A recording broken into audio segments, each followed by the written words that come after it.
청남 권영한의 이야기. 이 시간에는 소나무에 얽혀있는 이야기를 할까 합니다.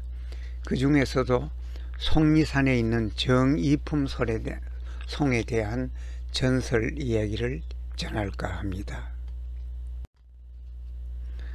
우리 강산 어디를 가도 볼 수 있는 소나무는 진실로 우리 민족의 나무입니다.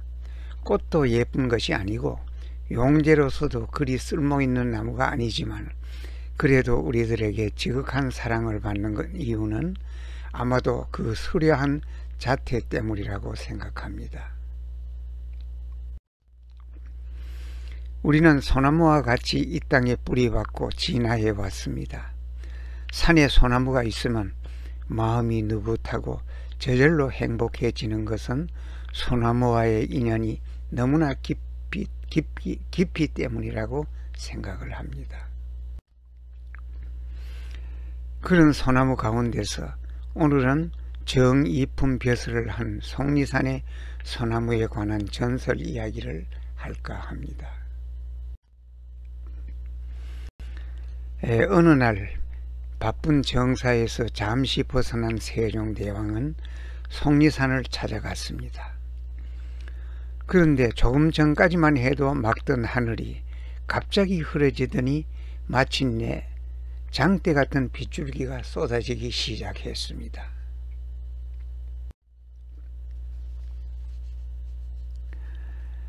왕을 모신 행차는 소나기를 피할 만한 장소를 찾아보았으나 마땅한 곳이 없어서 일단 가까이에 있는 소나무 밑으로 피하기로 했습니다. 그러나 임금이 탄 연, 그 연이란 임금이 타는 가마를 가지고 연이라고 합니다. 그 연을 맨 역사들이 허리를 힘껏 구부리고 연을 낮추어서 들었지만은 연의 윗부분이 나뭇가지에 걸려서 소나무 밑으로 들어갈 수가 없었습니다. 연이 걸렸으니 움직일 수 없어서 임금이 직접 연 밖으로 나와서 비를 맞으면서 걷거나 연이 흠뻑 비를 맞아야 했습니다. 신하들은 행여 왕이 비를 맞을까봐 걱정이 되었습니다. 왕은 이 사실을 알아차리고 말했습니다. 어허, 이 나무에 연이 걸렸구나.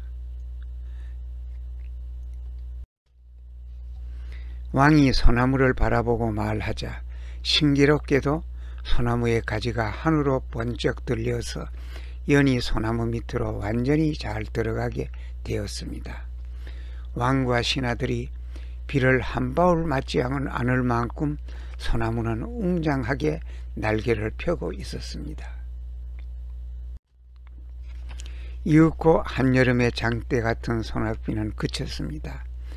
왕은 자기의 말 한마디 말에 연이 걸리지 않도록 가지를 쳐들어준 이 우랑찬 소나무에게 정이품에 해당하는 대우를 하도록 지시를 했습니다. 정이품 소나무는 제 벼슬을 지키기라도 하듯이 오래도록 그 자리에 버티고 서 있었습니다.